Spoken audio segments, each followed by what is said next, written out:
Hello everyone, welcome to my YouTube channel. अगर मेरा channel first time देखो तो मैं बता दूं, इस चैनल पे मैं वीडियोस बनाता रहता हूँ वीज़ा गाइड के हवाले से, इस नंबर को एक्सप्लोर करने के हवाले से।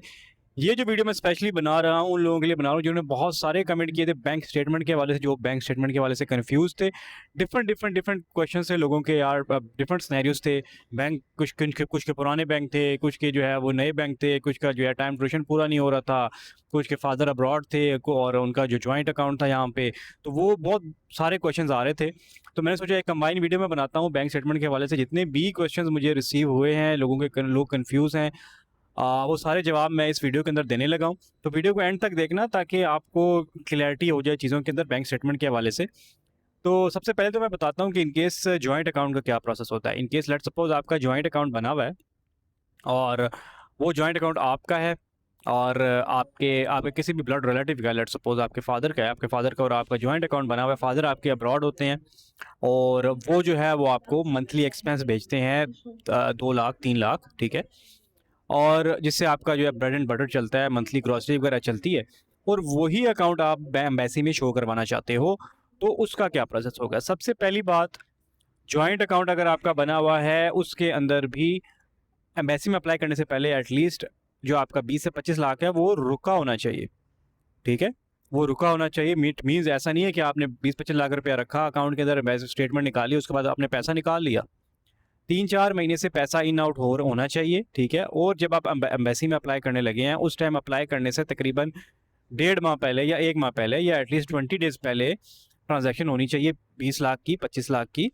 मतलब वो जितनी भी अमाउंट आपकी 3-3 लाख रुपया करके आ रही है मंथली बेस पे, वो कंबाइन होकर इतनी अमाउंट बननी चाहिए, ठीक है। उसके बाद ही मैं जस्टिफाई एम्बेसी में आप जस्टिफाई कर सकते हो ना कि मेरे पास इतना पैसा पड़ा हुआ है बैंक के अंदर और मैं अपने एक्सपेंस कर सकता हूँ तुर्की जाके, तभी आपका वीज़ा अप्रूवल होगा।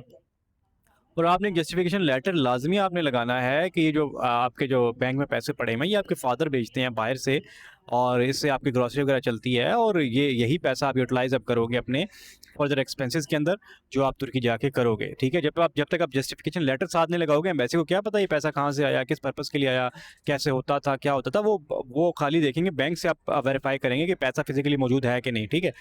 अब सोर्स ऑफ इनकम आपने जस्टिफाई लाजमी करना है। एक और बहुत इंपॉर्टेंट सिनेरियो में आपको बताने लगूँ बैंक स्टेटमेंट के वाले से, इसका ये एक क्वेश्चन मुझे आया था कि यार मेरी जो जॉइंट अकाउंट है ना, मेरे फादर का और मदर का जॉइंट अकाउंट बना हुआ है और मेरे फादर जो है वो बाहर होते हैं और जो स्टूडेंट है वो पाकिस्तान में है।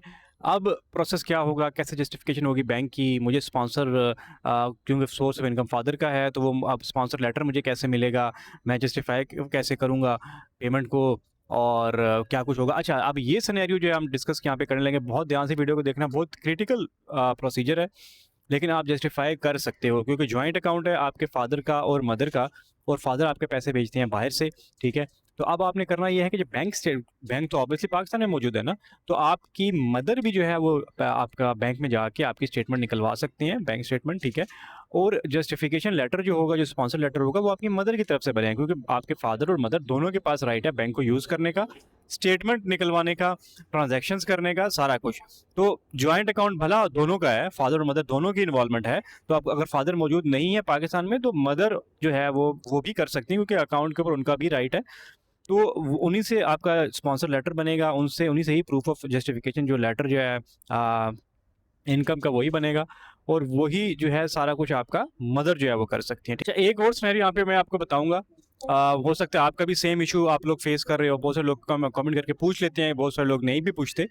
तो यार इन केस अगर आपके पास आपका कोई बिजनेस पाकिस्तान में चल रहा है जो कि रजिस्टर्ड नहीं है, ठीक है, जो कि रजिस्टर्ड नहीं है, लेट्स सपोज आपने 2 साल से उसके टैक्स ही नहीं पे किया, लेकिन आपके बिजनेस से पैसा आ रहा है, ठीक है।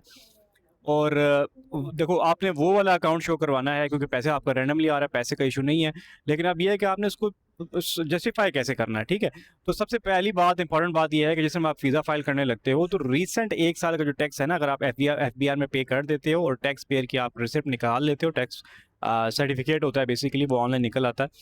तो एफबीआर की वेबसाइट से आप अपने पोर्टल में जाके आप कर सकते हो। तो वो सर्टिफिकेट अगर आपने निकाल लिया है, रीसेंट 1 साल का टैक्स आपने पे कर दिया है, तब भी वो वाली बैंक स्टेटमेंट आप लगा सकते हो। बस जस्ट आपने प्रूफ ऑफ इनकम का, जस्टिफिकेशन ऑफ पेमेंट का जो एक लेटर है वो आपने बना देना है, उसमें आपने मेंशन करना है कि हमारा बिजनेस है ये, और लेट्स सपोज कोई भी बिजनेस आप कर रहे हो, पोल्ट्री का कर रहे हो आप, आइसक्रीम का कर रहे हो, कोई भी बिजनेस आप लेट्स सपोज कर रहे हो, तो आपने वहाँ पे जस्टिफाई करना है कि मेरा ये बिज़नेस है, मेरा बिज़नेस अकाउंट है और सोर्स ऑफ इनकम मेरा वही है, बिज़नेस है, वहाँ से मेरे पैसे आते हैं और रिसेंटली अभी मैंने एफबीआर में टैक्स भी पे कर दिया है।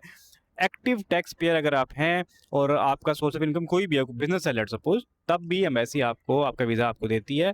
लेकिन आपने सिर्फ़ जस्टिफाई करना होता है कि आपकी पेमेंट आती कहाँ से है, ठीक है?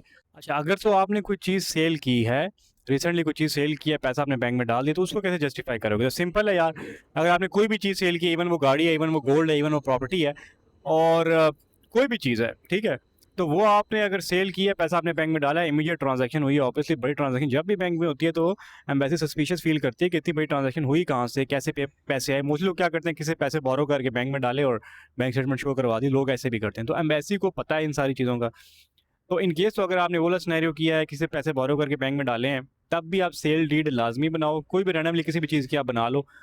और अगर तो आपने रियल में कोई चीज़ सेल आउट की है और वहाँ से पैसे हैं, तो वो बहुत अच्छी बात है, उसकी भी सेल डीड बनेगी। सेल डीड आपने लाज़मी लगानी है, ठीक है? सेल एग्रीमेंट बेसिकली होता है, वो आपने लाज़मी साथ डॉक्यूमेंट में अटैच करना है। साथ आपने प्रूफ ऑफ फंड आपने मेंशन करना है, अपना जस्टिफिकेशन लेटर आपने लाज़मी साथ लगाना है। उसमें आपने मेंशन करना है कि ये जो है फ़लाँ चीज़ मैंने सेल किया, जहाँ से इतना पैसा आया, ये अमाउंट आई, अमाउंट आपने मेंशन करनी है और ये अमाउंट अभी मैंने बैंक में डाली है और ये सारी जो अमाउंट है मैं यूज़ करूँगा लेटर ऑन अपनी अ जो बाकी की रिमेनिंग फ़ी है यूनिवर्सिटी में पे करने के लिए वो और बाकी के जो मेरे एक्सपेंसेस हैं तुर्की में, वो सारे एक्सपेंसेस मैं इस पैसों से बियर करूँगा। जी, आप अगर बैंक स्टेटमेंट के हवाले से कोई भी क्वेश्चन है तो कमेंट करके मुझे बता दो। मेरा नहीं ख्याल अब कोई क्वेश्चन होना चाहिए। अगर वीडियो अच्छी लगी है, चीज़ें समझ में आई हैं तो कमेंट करके मुझे बताओ ताकि मैं मज़ीद अच्छी मज़े की वीडियो आपके लिए बनाऊँ और मज़ीद इन्फॉर्मेटिव चीज़ें जो है आप लोगों के लिए मैं लेके आऊँ। और फिर मिलेंगे किसी और वीडियो में किसी और जगह पे, तब तक के लिए अपना बहुत ख़्याल रखना, दुआ में याद रखना। अल्लाह हाफ़िज़।